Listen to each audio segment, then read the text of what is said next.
Let's talk about acupuncture points that can help you get rid of that annoying belly fat. Let us begin.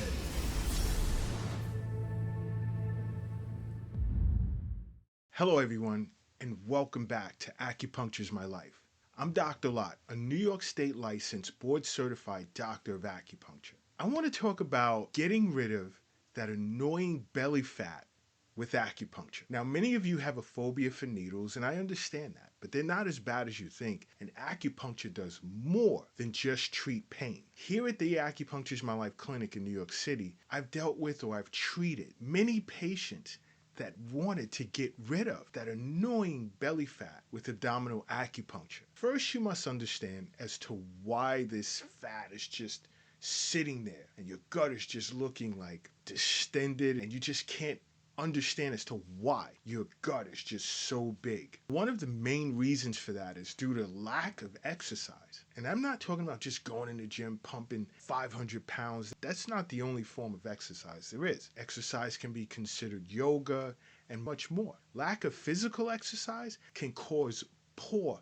circulation of qi and blood. Now, when I say qi, that's synonymous with energy, because this energy is what pushes the blood throughout your entire body. And when you don't exercise, it can cause poor circulation of qi and blood. And as a result, fluids and foods are unable to digest properly, and digestive essence will not be evenly distributed. Now, this then causes these metabolic derivatives that you've eaten to turn into turbid, damp fat, which accumulates and stagnates in your gut. Acupuncturists are aware of this, and there are certain acupuncture points that can correct the stagnant buildup in your gut. Now, another cause for your gut to look to you, because this is all subjective, to you, disgusting, it's big, and you want to get rid of it, is due to improper diet. Now, especially in the Western Hemisphere, diets are terrible. And improper diet, let's say, such as eating too much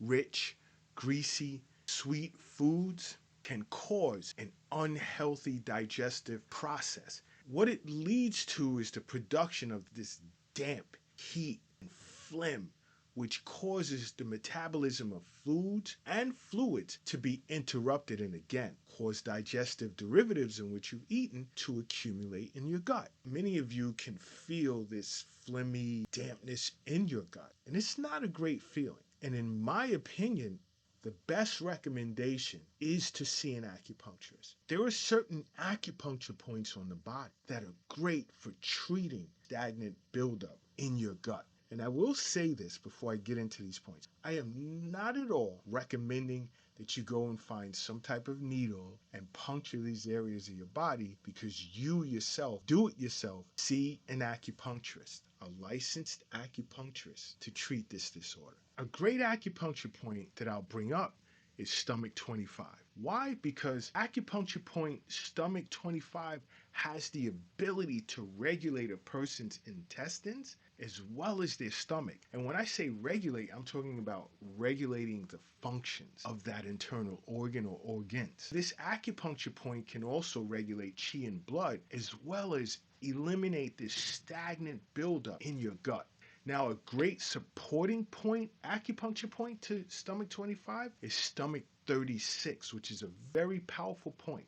This point has the ability to harmonize the stomach as well as tonify qi and nourish blood. Remember what I said earlier, qi being synonymous with energy. You see, this acupuncture point can also alleviate abdominal distension as well. Now, there are about 6 or 7 great acupuncture points on a conception vessel, but 4 of my favorites I'll discuss in this video. First one is conception vessel 9. Now you see, conception vessel 9 can harmonize your intestines as well as dispel stagnant accumulation in your intestines. And then there's conception vessel 10, which can also harmonize your stomach and dispel food stagnation. You see, you want to get everything that's in the gut moving in a downward fashion coming out when you go to the bathroom. And that's the overall objective here, and sort of getting this gut, getting your stomach flat again. Now, another awesome acupuncture point is conception vessel 11. Now, this is an acupuncture point that is great for treating abdominal distension.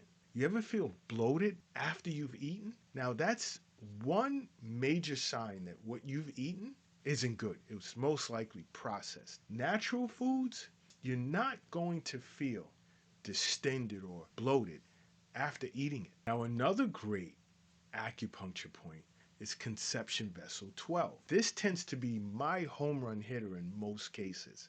Now, conception vessel 12 tends to focus on harmonizing your gut and treating focal distension and fullness. Now, when I say focal distension, I'm speaking of the buildup of feces in your gut that should be passing through your intestines and coming out. Now, outside of acupuncture needles, there's an awesome acupressure point on both ears. So when you get these hunger pangs, your desire to eat, and you just want to grab something and shove it in your mouth, you can stimulate this point to suppress hunger pangs. And it's a great point for weight loss as well. But overall, these are some awesome acupuncture as well as acupressure points to get rid of that gut that you so desire to get rid of so bad. Now, I want to ask this of you. If you know anyone that can benefit from this video who's concerned about having a big stomach and they want to get rid of it, share the video. And if you've enjoyed this content, just hit like. And if you feel acupuncture may become a part of your life, subscribe to the channel. But other than that, make acupuncture a part of your life because acupuncture is my life. What's yours?